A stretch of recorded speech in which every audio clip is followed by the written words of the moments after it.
So thank you for joining. It's great to have you here for Module 1 of our training series on health disinformation. Today we'll be looking at understanding and addressing health disinformation. EDMO started its work, and a few months later, COVID hit. So it seems very fitting now to have start with the topic of health disinformation. Of course, health disinformation is much broader than just COVID, but during those years, we learned very much about the real world impact of disinformation in the field of health. So we're very excited today to hear from a number of experts working specifically on health disinformation. It's my great pleasure to start by introducing Ravi Sreenath. He is the co-founder at Ripple Research. He's an expert on the spread and impact of misinformation, particularly in the context of climate change, public health, and digital threats to democracy. In 2022-2023, Ravi led the Infodemic Management Unit at WHO Europe. He advises NGOs, UN agencies on navigating these critical challenges. So we very much look forward to hear more from Ravi based on his experience at WHO, but also more broadly, we know that disinformation about health is more than just vaccines. So Ravi, over to you. So, in today's session, we will discuss the complexity of health disinformation and try to understand some tactics that make these narratives so powerful. A little bit of background and context. So, as mentioned earlier, I'm a co-founder at Ripple Research. We are a research and advisory firm based in Switzerland. We work with organizations tackling some of the world's most pressing issues, giving them data-driven insights into public opinion and behavior. And we've conducted multiple studies and have spent years digging into how disinformation spreads, especially in areas like health, climate, and politics. And this experience has really helped us spot the connections between these seemingly diverse topics and also to understand the bigger picture. So today's session is based on our learnings through all of these studies that we have done with quite a lot of our both academic partners and also practitioner partners as well. So really excited to share some of our findings and learnings from all of this with you. So yeah, let's get into it. Coming to the main point of this training session, we all know that health disinformation is a problem. But it's not just a problem, it's a very complex problem. And this complexity stems from a few key factors. First is the multiplicity aspect of disinformation. And this is the variety and the diversity in which health disinformation presents itself. And health disinformation comes in a wide array of forms and covers many subtopics. Second, it's about manifestation. This shows how the disinformation parades, how it gains amplification and reach, and what tactics are employed to do so, and how health disinformation is woven into the fabric of our everyday information environment, making it incredibly hard to avoid, let alone identify. And finally, and perhaps most importantly, it's also about linkages. Health disinformation rarely travels alone. It is often deeply connected to other agendas, whether they're political, social, economic, or something else. It gets tangled up with existing biases, cultural anxieties, and also deeply held beliefs. So we're not just dealing with a fact versus fiction scenario or a truth versus lies scenario. We're dealing with a complex web of influences that amplify the misinformation and make it resistant to simple debunking. We'll go through each one of these aspects or factors in more detail. And at the end of each section, we can also take a little break for any questions as well. So please do wait for that little moment, little pause to drop your questions into the chat, and then we can discuss that and then move on to the next section. So the first one is the aspect of multiplicity, or the variety of health disinformation. When we hear the words health disinformation, what's the first thing that pops into our heads? I'm guessing for many of us, it's something related to COVID or about vaccines or anti-vaxxers, right? And that's quite understandable. The pandemic has really thrust these topics into the spotlight, and with it, also a whole lot of disinformation. So while COVID and vaccines are definitely a big part of the health disinformation landscape, they're not the whole story. There's a whole world of disinformation out there targeting all sorts of health topics. And that's what we need to be aware of. Because if we only focus on COVID and vaccines, we are missing on a huge chunk of the problem itself. So in the next few slides, we'll look at a few different examples of what else is out there.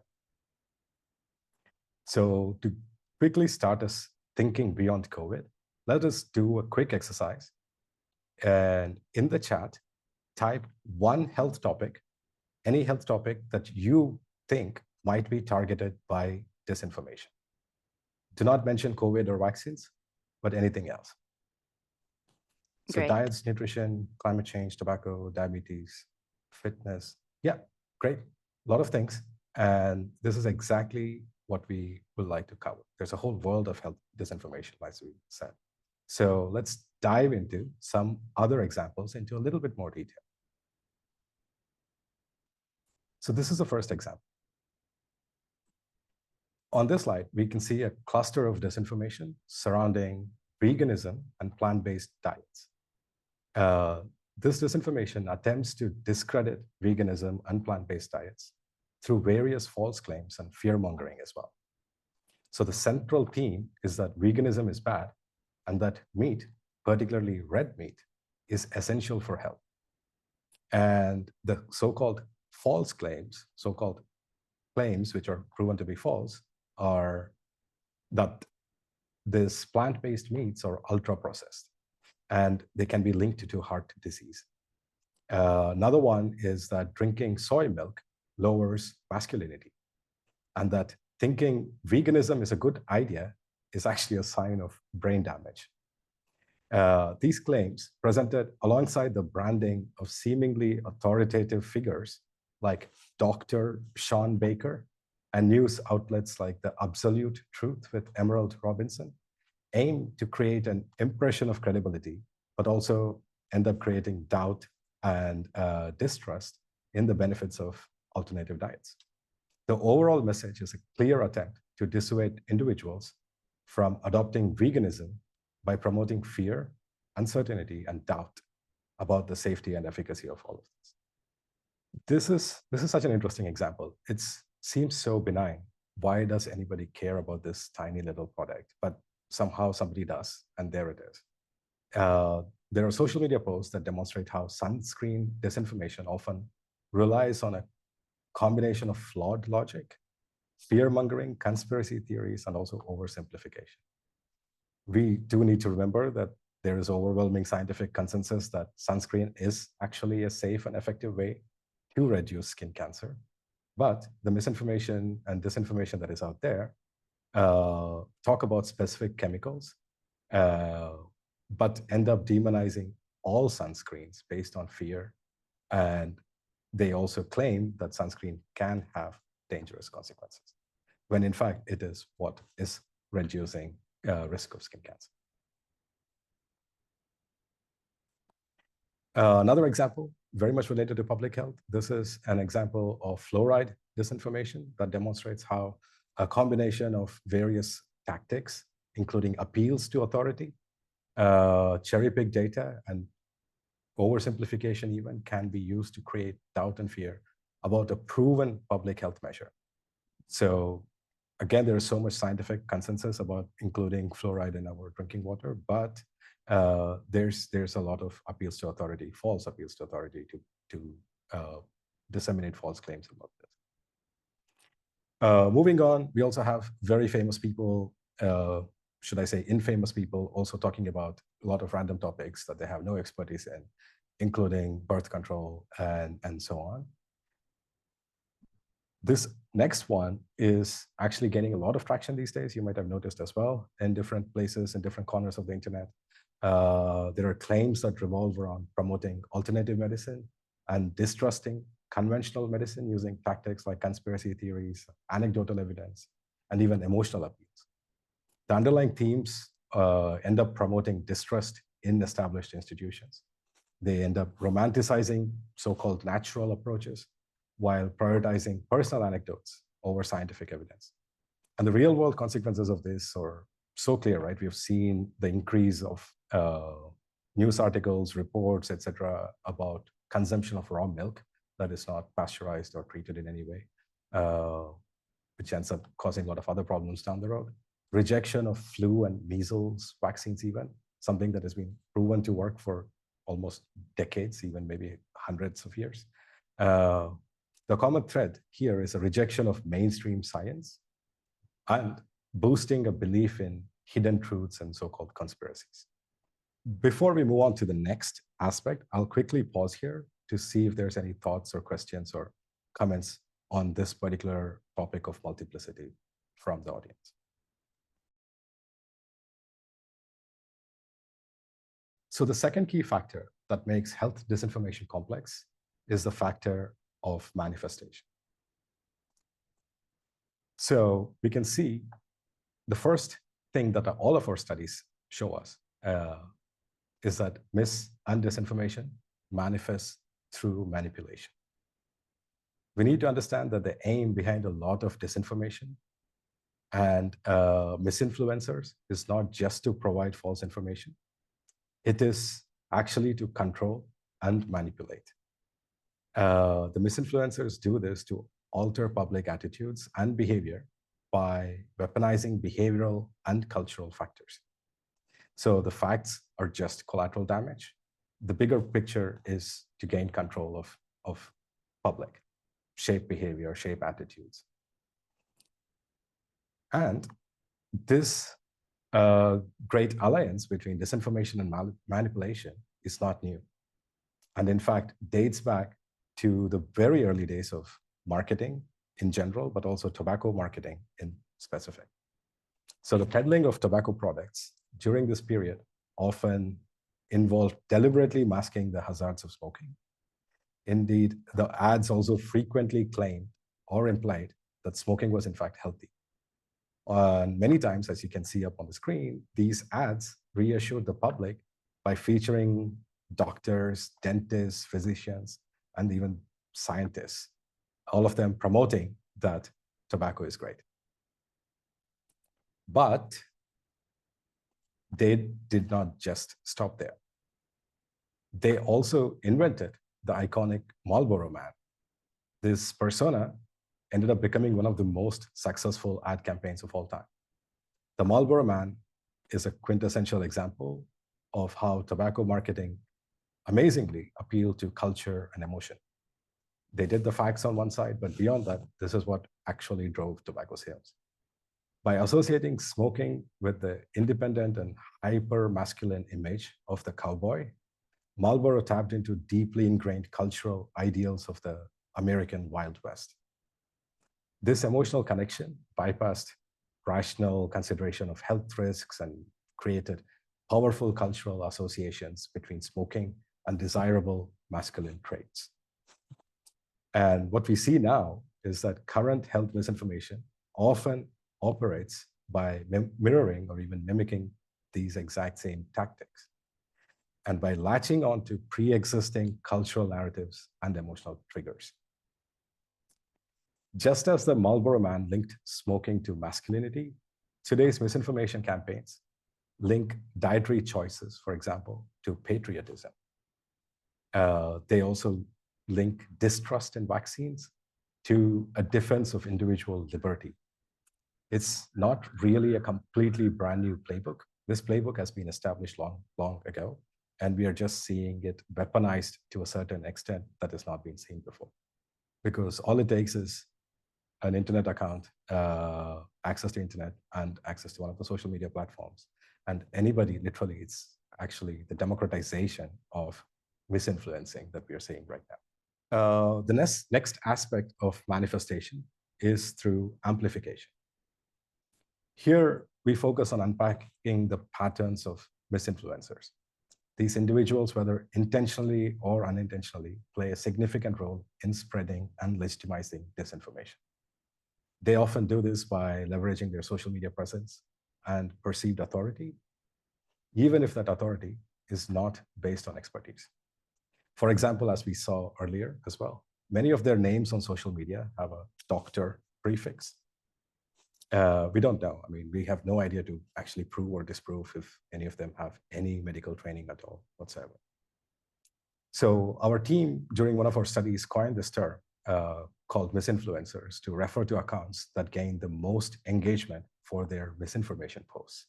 They may not necessarily be the original source of false information, but they amplify it, lending their voice and platform to spread the reach and to the dissemination factor of misinformation.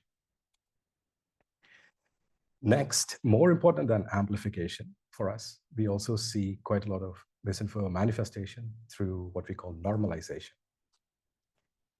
Continuing from the earlier point, this is even more critical for us. This is how disinformation really worms its way into our thinking. It's like, imagine somebody telling you a weird rumor about a celebrity. The first time you hear it, you're probably like, huh, that's weird, that's strange. But then you hear it again, maybe from a different person. And then you see it pop up on social media very randomly when you go online. And suddenly it starts to feel a bit more believable. Even if you don't fully buy it, it's planted a seed of doubt in your mind. Actually, there is a term for this cognitive bias that I can't recall right now. But if somebody does know that, please do enter into the chat. And quite a lot of quotes as well about how a lie repeated often ends up becoming the truth. There's quite a lot of anecdotal evidence and also actual evidence to this fact. This is an interesting chart from one of our studies. So what we did was, on the x-axis, we mapped total posts made by each account in our data set related to misinformation. And on the y-axis, we have total engagement these posts or these accounts have garnered. And then what we do is we plot the accounts in our data set along these two axes. So what we see is that there is a clear, distinct grouping of these accounts. So the first group, as you can see, has quite not that great post volume. They have relatively lower volume of number of posts. So they post very infrequently, or in some cases only once or twice. But what we see is the amount of online engagement that they gather is incredible, is immense. It's in the millions. We've blurred out all of these people for obvious reasons, but you can very readily imagine each one of their posts garners millions in engagement. These accounts, we call them attention grabbers. These are the accounts that contribute to the amplification factor that we just spoke about. These accounts are adept at attracting significant online engagement, often through sensational or manipulative tactics. This engagement can come in the form of likes, retweets, replies, shares, etc., amplifying their reach and influence. And then there is a second group. This group, as you can see, does not get a lot of online engagement. These are almost, nobody accounts. Like nobody knows who they are. But how they differ is the amount of posts they post. Some of them post tens of thousands of posts on the exact same misinformation narrative, repeatedly, on and on, over time. Our data set, this I think was from a study of over 16 months. And we saw, even in some cases, like hundreds of thousands of posts made by a single account. But they gather very little attention. They have very few followers, but just drown out everything by the sheer volume. So we call them background noise accounts. These misinfluencers persistently post disinformation, but their content does not garner the same level of engagement as attention grabbers. But what they do is they do contribute to the normalization. Even if one person sees one of these 10,000 posts, again, over time, and if the algorithm starts recommending them, you keep on seeing the same thing over and over again, and then you start believing it. Finally, we are on to almost the last section. I'll quickly stop here as well, check if there's any thoughts or questions or any other comments.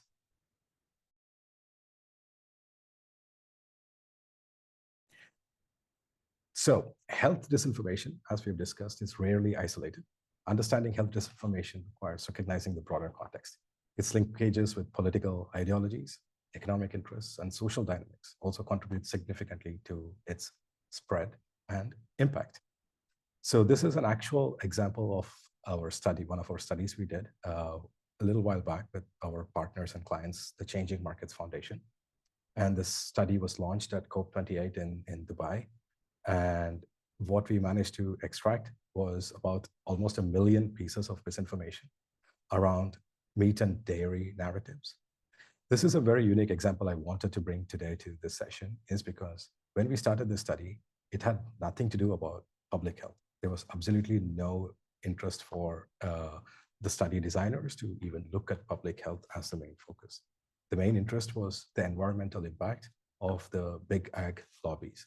So who are the big meat and agricultural producers? What are their persuasion narratives? How are they engaging online? And what narratives are they spreading? So that was the context. However, what we ended up finding, not just the environmental aspect, this entire discussion actually had a huge, much bigger health implication than just the environmental implication. So we found quite a lot of misinformation and disinformation in this case that could be categorized into two broad areas. One was directed at promoting meat and dairy products as the absolute ultimate diet choice. And then there was a whole another category of narratives that were directed at any kind of alternatives, either plant-based, cultured meat, any other alternatives, denigrating them and disparaging them and trying to reduce their adoption as well. So the first example that we want to show is this linkage between climate and health. And this particular tactic, we call it health washing.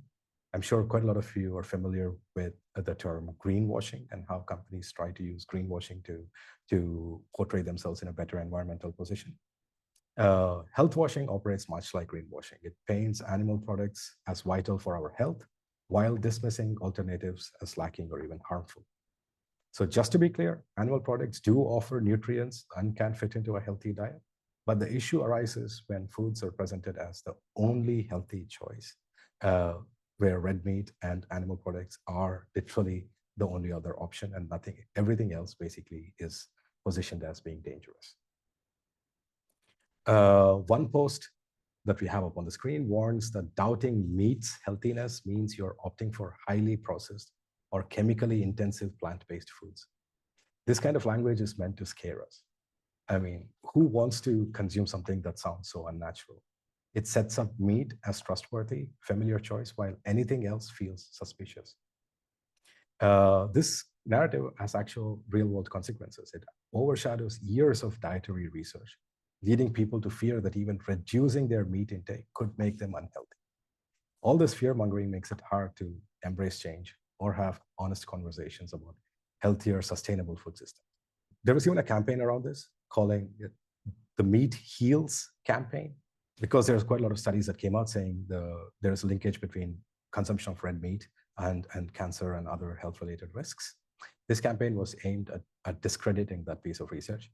They literally are selling t-shirts. You can go buy one if you're interested, though I would not personally recommend it or endorse it, called Meat Heals. This entire thing is about how meat cures sicknesses or illnesses, and goes so far as to claim non-meat products create something called as turbo cancer, and that meat is the only cure for that.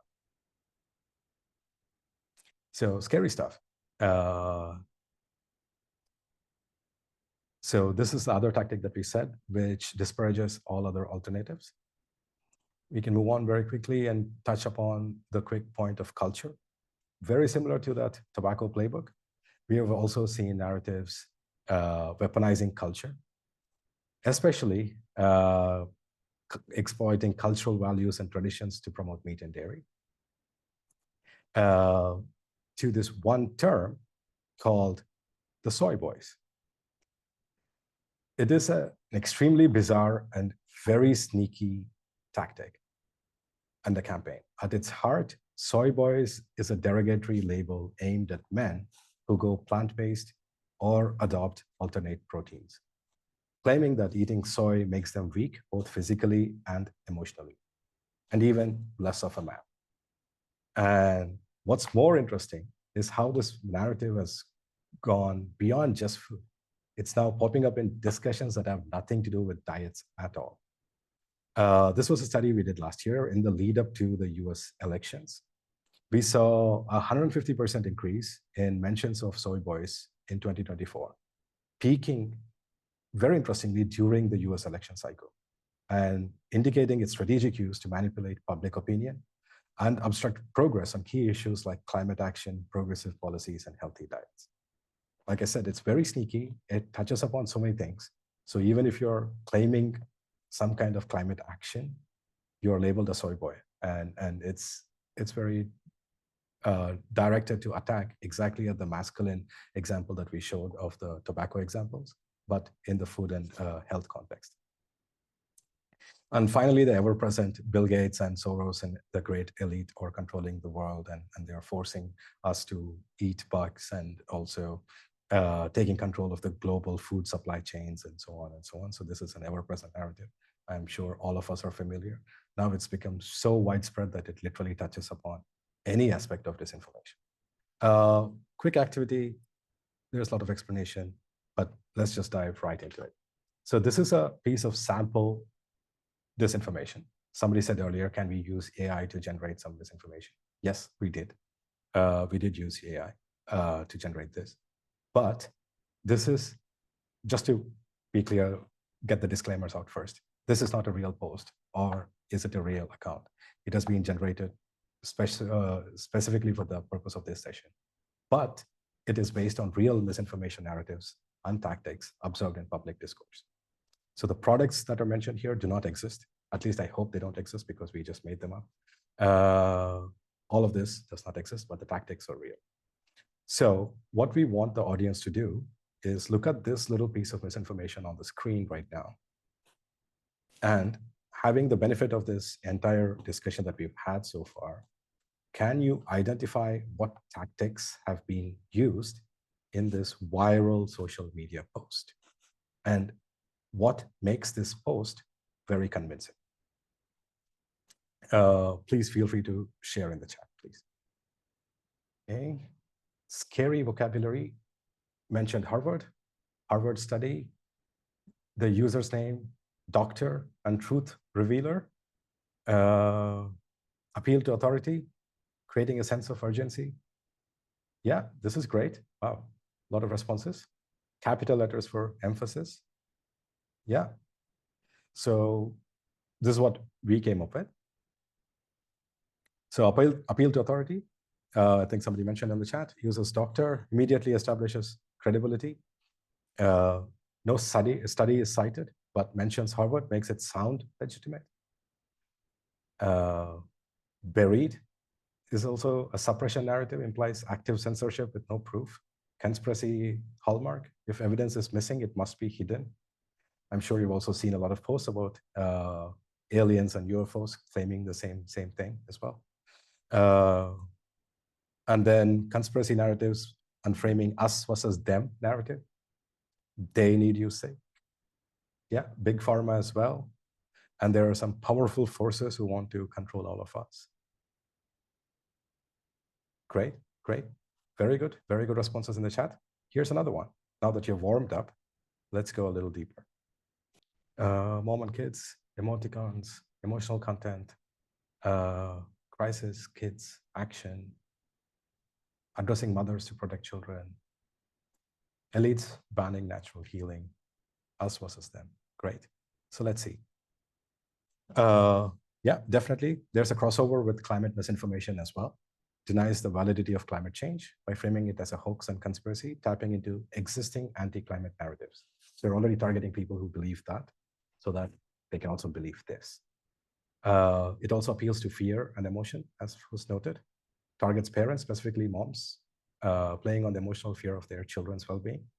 Protecting your family is one of the most primal emotional appeals. It triggers a sense of urgency, as was also noted in the chat. Conspiracy framing and us versus them narrative. Again, it's the same, elites and us and somebody else, the shadow government and so on. If you're interested, we can do one more. Manosphere, toxic masculinity. Yes. I've seen this a few times, but it still cracks me up every time I see this again. Sorry. Oldie and Goldie of natural history. Warrior diets. Absolutely. Yeah. As if the olden times were better. Anything that is old is supposedly good. Going back to nature feeds into toxic masculinity. Absolutely. All of them very well noted. Plants, bad meat, good, paleo, yeah. So emotional language lays on toxic masculinity ideals, suggesting that real men should embody strength and traditional gender roles, makes the audience feel that they are failing culturally and physically. Dietary misinformation and misrepresentation claims that seed oils and soy harm health using exaggerated, unsubstantiated claims. Appeal to tradition ties traditional practices to strengthen masculinity in a way that makes modern diets look weak in comparison. And also appeals to tradition. Yeah, user's profile picture and name. Definitely. That's also why I was laughing a little bit inside. Great. Last one. Due to popular demand. Citizens easier to control, emotional language, the idea that everyone was healthier before modern medicine, account profile, pseudo suggests he or she share the truth, create a false narrative to sell products, anecdotal evidence. Polarization and political crossover as well. Us versus them expanded to right versus left, where us is the defenders of health freedom and them, the so-called them, or the oppressors. And then again, linking back to COVID and pre-existing beliefs, suggesting that COVID was engineered on purpose and now another engineered crisis, vague thyroid disease, is being created by some shadowy power. And then conspiracies as well, to suggest that the illness and dependency are being intentionally cultivated by elites. Yeah, New World Order conspiracy, also known as Great Reset, Plandemic, World Economic Forum, and Bill Gates, and so on. Great, thank you so much. Thanks a lot for the active participation and the very quick participation as well. So this is the last slide, and just some concluding thoughts here. So as we've seen in the session, health misinformation, it's not a static problem. It is constantly evolving and also adapting. And another thing, disinformation, I think this would be the main point for me, at least from this entire session, is that disinformation does not respect boundaries. It flows across different communities, different interest groups, different sectors. Really, it jumps from health discussions to political debates, to even cultural trends. But traditional approaches, the ones that we have relied on in the past to combat mis and disinformation, are often insufficient. They are often siloed. We have one group working on health disinformation, another on political disinformation, and well, they're not always talking to each other. They're not always coordinating. And that's a problem because disinformation does not stay in those neat little boxes that we create, the little roles that we have for ourselves as combating disinformation agents. It crosses those lines. And this is a critical gap that organizations like us at Ripple Research, and also, of course, many others are working to address. It's an ongoing process, but through innovative research, through collaborative efforts, we have to work together across these silos. We can, and we will hopefully develop the necessary tools to navigate this complex landscape and ultimately safeguard public health. So thanks everyone for your attention, for your participation, and for your thoughts as well. Much appreciated. If you have any questions, please put them in the chat. We can also come back to the question and answer session.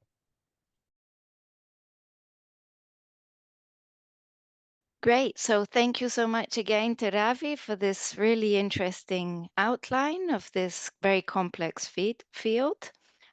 It's now my great pleasure to introduce Sara Beatriz Monteiro.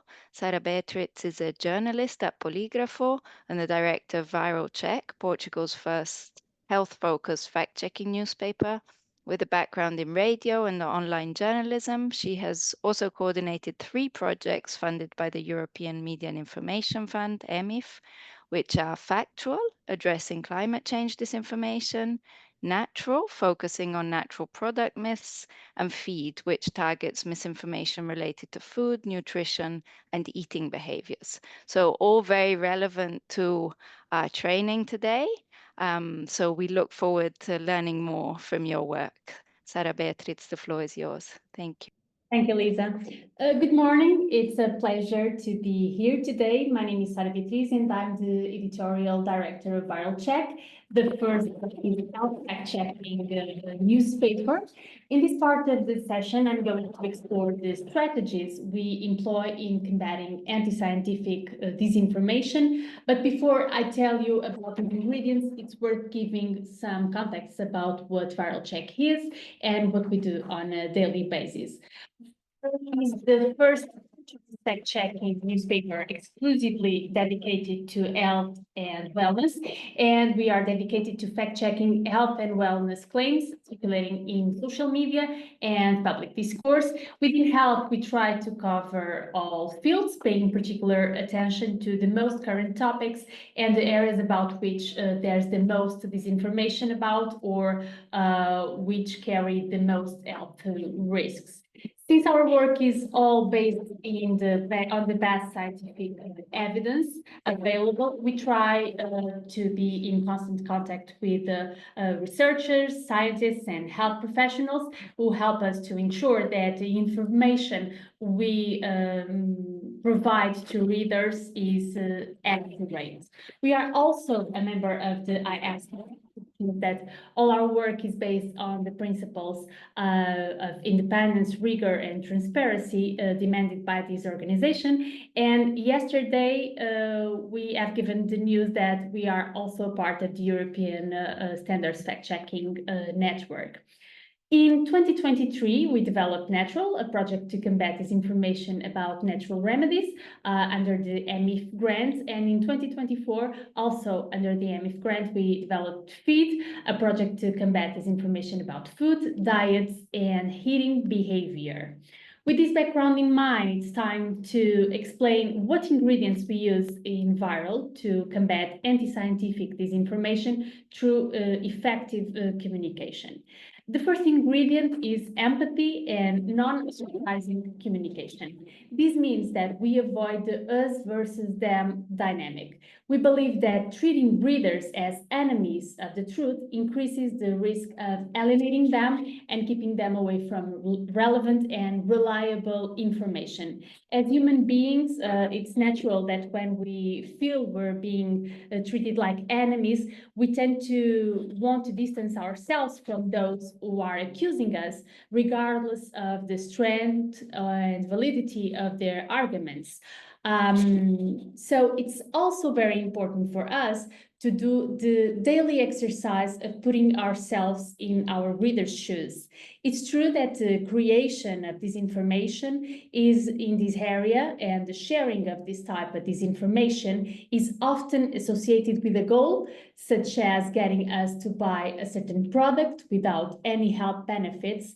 However, there are several factors that can lead well-intentioned people to believe fake news and share disinformation. Some of these factors are, for example, fear, personal biases, socioeconomic and cultural context, lack of knowledge about the scientific method, or, for example, despair about an illness. That's why we try to practice empathy throughout the fact-checking process, and we try to communicate our message and our conclusions in an empathetic way.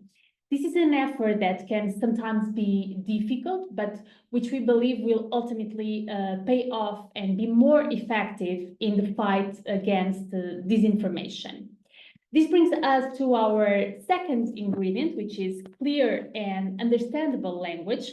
At Viral, we have this motto, texts must be written in such a way that they can be understood by both a 12-year-old granddaughter and an 80-year-old grandmother. This doesn't mean that we use childish language or that we treat our readers as people with no capacity of interpretation. This means that we use language that is scientifically rigorous but easy to understand. As we write about health and science, it's very important that we explain all the technical jargon. For example, if we include the expression calorie deficit in a text, we explain that this means consuming fewer calories than you expend. Many people know what a calorie deficit is, but others may not. So we have to explain it.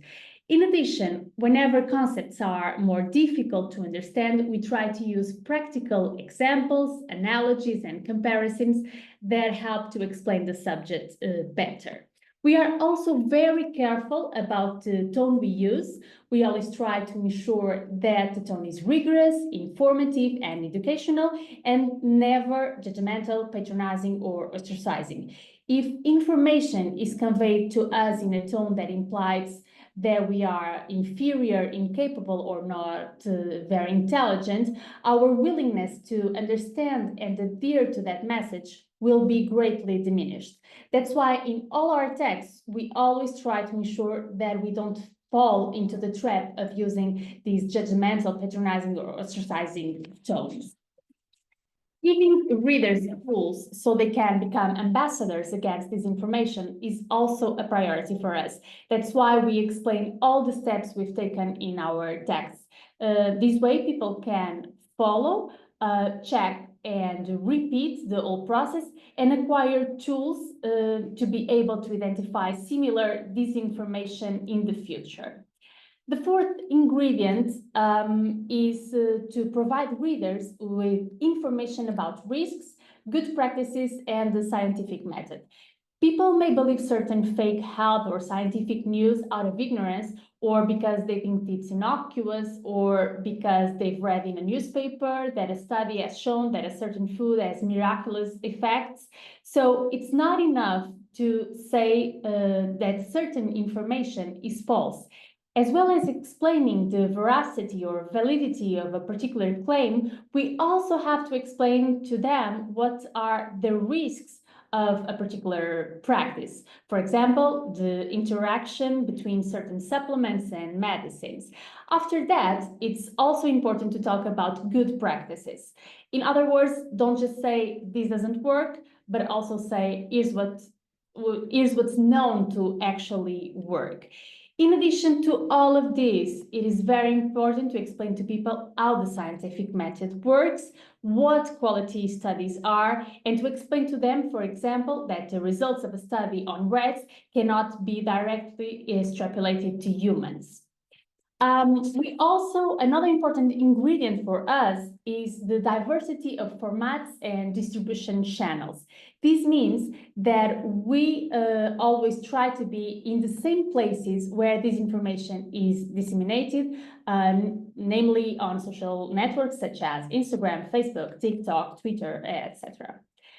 In addition, we try to come up with creative and diverse ways of distributing information, whether through videos on TikToks, newsletters or ebooks, or for example, through comic strips about specific myths and fake news. In this example, we have a comic strip we made as part of Feed, one of our projects developed under the EMIF brand. In this way, we try to ensure that reliable information is presented in an appealing way and that it reaches different audiences. The work we do inside the newsroom is crucial, but it's not enough. That's why whenever possible, we try to get out of the newsroom to go to schools and also organizations for older people to talk about disinformation, media literacy, and health literacy.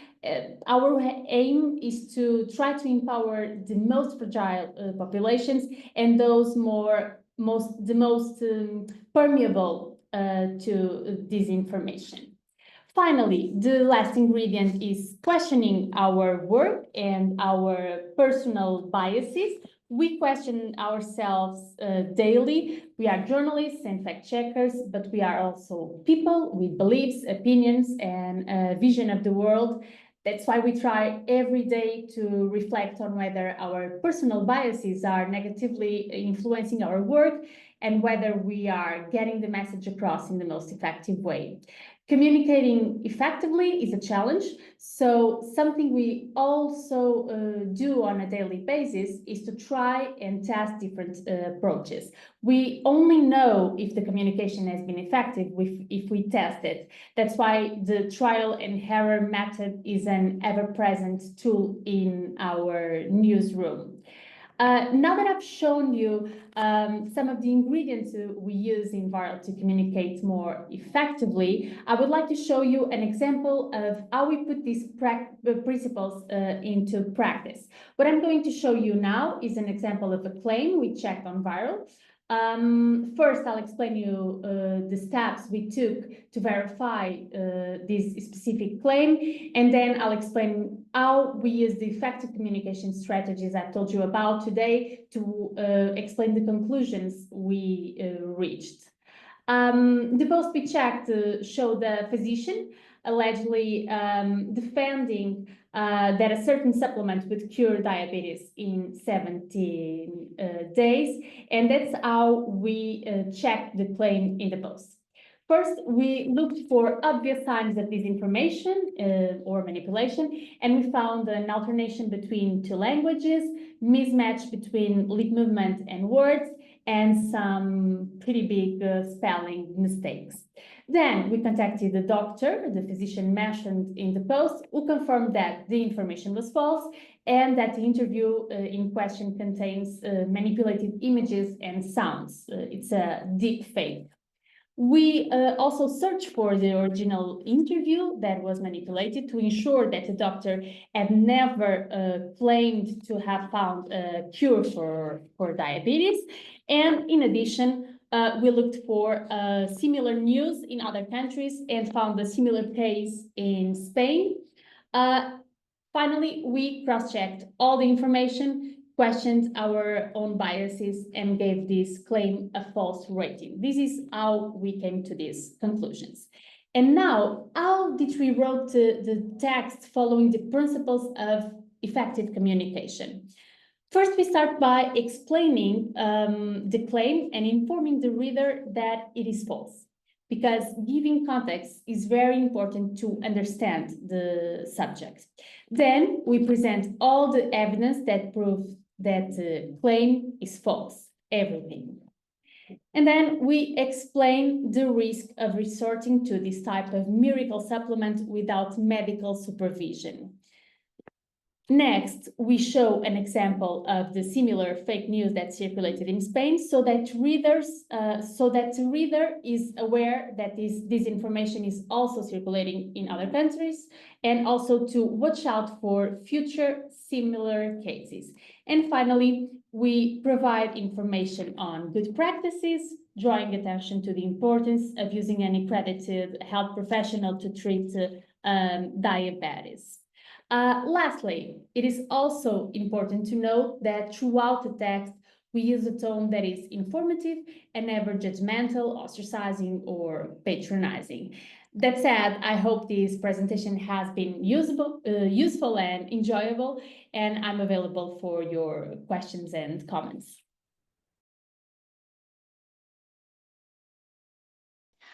So now it's my great pleasure to present Dr.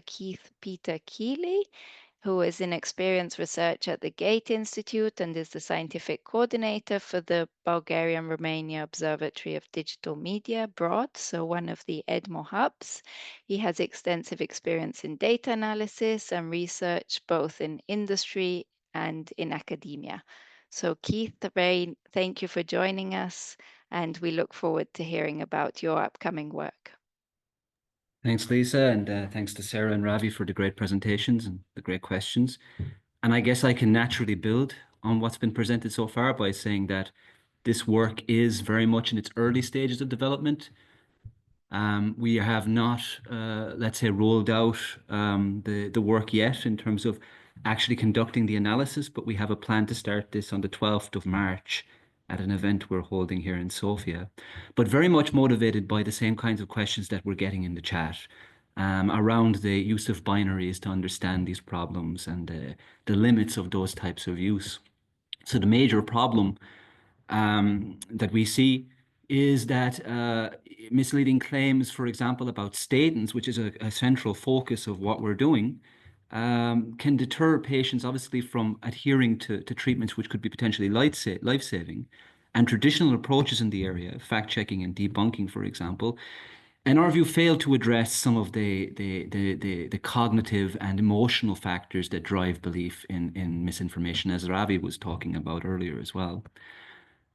So what we've based our work on is the cognitive science theory of inactive theory and cognitive biases. So basically taking the presupposition that cognition is not just a mental process, but is also co-created through embodied experiences and social interactions. And this emphasizes obviously the role of context, emotion, and collective behavior in terms of shaping our beliefs.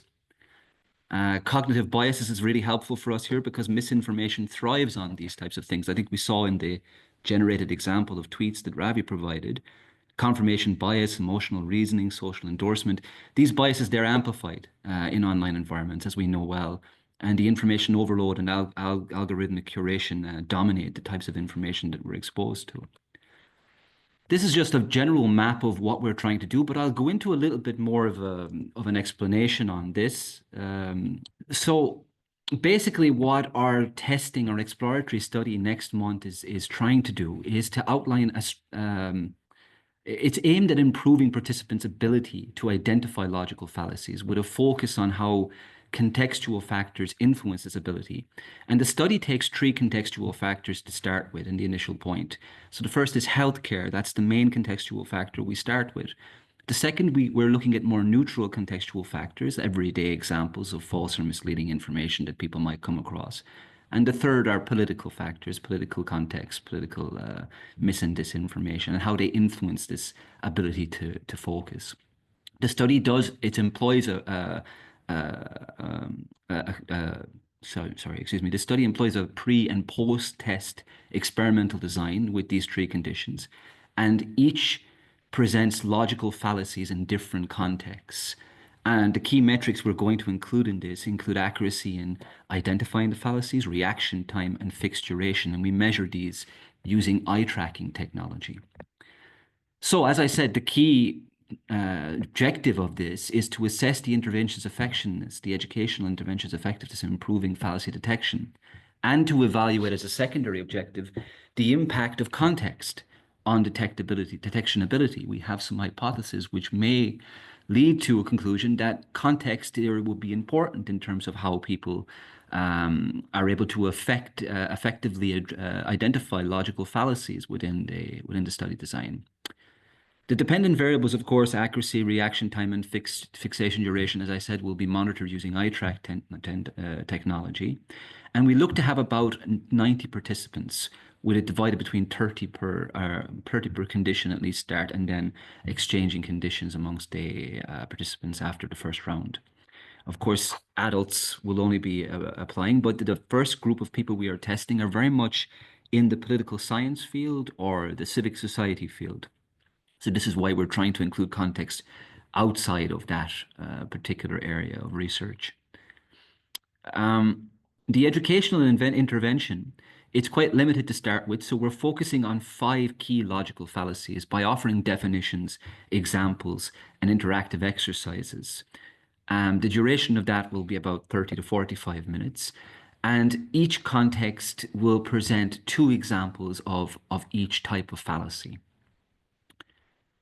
In the post-test, after the educational intervention is completed, in the post-test, we will try to assess, as I said, if the identification of fallacies across contexts is confidently done by the participants.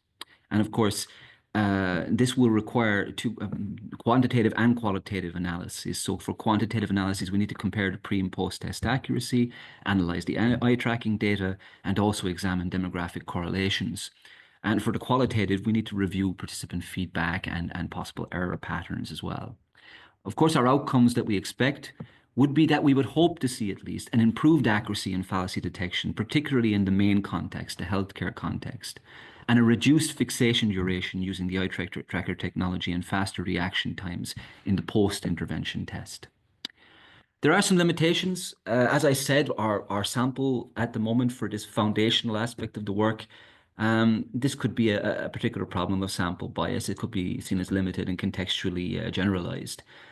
And there could be issues that we might encounter with the eye tracking technology and using the eye tracking technology and deriving findings from that. So we're just trying to keep that in mind. The key takeaways, of course, from this intervention, this solid intervention next month on March 12th, is, as I said, to try and prove the effectiveness of the intervention, first of all, and to see what we can derive from that. If there's some context-dependent results, then of course that would require us to look at maybe how we could incorporate other things to maybe strengthen the robustness of the intervention within those specific contexts.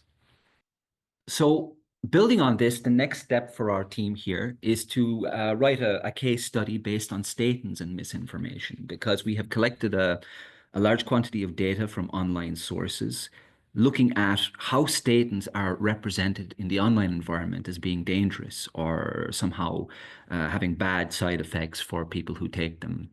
And what we've seen so far is generally that it's not so much about presenting blatantly false information or blatantly provable false information, but recontextualizing accurate information in a way that emphasizes specific side effects which may have come up. So in things like an anecdotal fantasy, you might have a very personal example of how somebody in your family took statins and maybe it had specific side effects for them. Or you might have a false clause where statins, let's say, cause memory loss because some patients report cognitive issues. So again, generalizing a limited impact of statins or potential limited impact of statins across the board. And of course, as we saw with the other examples earlier as well, these things often appeal to emotion, specifically fear, that statins, will ruin your health, your liver, etc. And this is the training module, which I've already discussed, so I don't need to go through it again, and talking about how we hope that during this particular educational initiative, it would help to develop a level of cognitive resilience. And the ultimate goal at the end of this, it's a year-long research project, is to develop a piece of technology. At this point, we're thinking about a plugin. And the plugin would be hooked into your browser. It would be able to read the text on whatever page or site or platform you're looking and identify within that text any examples of what it sees as logical fallacies. That text would be highlighted with a small little picture next to it representing the fallacy identified, for example, straw man argument, etc. And once you click on that little picture, it will give you a definition of what a straw man argument is, and will hopefully over time give the user a sense of agency in being able to, by themselves, identify these patterns of use of logical fallacies within this type of misinformation and disinformation used online. Our thinking here is to try and combine the approach of media literacy and also fact-checking to create a sense, as I said, of agency, to not be telling people, this is the truth, these are the facts, because as we know, this has a limited impact, but to give the person a sense of ownership over the process and allow them to develop their own critical thinking skills on this issue. So as many of the colleagues have already said, I mean, we all understand that misinformation and disinformation are complex, multifaceted problems. And we believe here, which is what has motivated this work, that it requires interdisciplinary, innovative research and work. And logical fallacy and inactive theory to us exploits a key weakness of current approaches, particularly when it comes to intention. Because right now our definitions of both mis and disinformation hinge on this idea of intention. But intention is, again, not binary. It's not simply a case of I intend to share bad information or I don't intend to share bad information. Intention is a very complex cognitive process, which is why we feel that it's justified to look at this from a cognitive science perspective, and to not just look at it and investigate it from that side, but to offer users or the public in principle a way to empower themselves to be able to recognize both that aspect of it and to practically utilize that critical thinking developed from that aspect of it to navigate the informational landscape around health, around politics, around whatever area you want to think of. It's not specific to health, our approach or our research model, but we're starting with health because it's a much it's an area which we feel is, and it gets an easier buy-in from people. I mean, as Ravi said earlier, of course, it's not very neatly packaged, and of course, we see a lot of right wing or toxic masculinity stuff going across all these types of subjects and disciplines. But we were hoping that if we can utilize this as a first case, especially here in Bulgaria, which is a highly polarized society, it will encourage more engagement and also at the same time tackle a problem which is really kind of neglected in the informational landscape here in Bulgaria and in Romania too, our partner country. And that's it from me. I'm happy to take any questions and thank you all for your attention.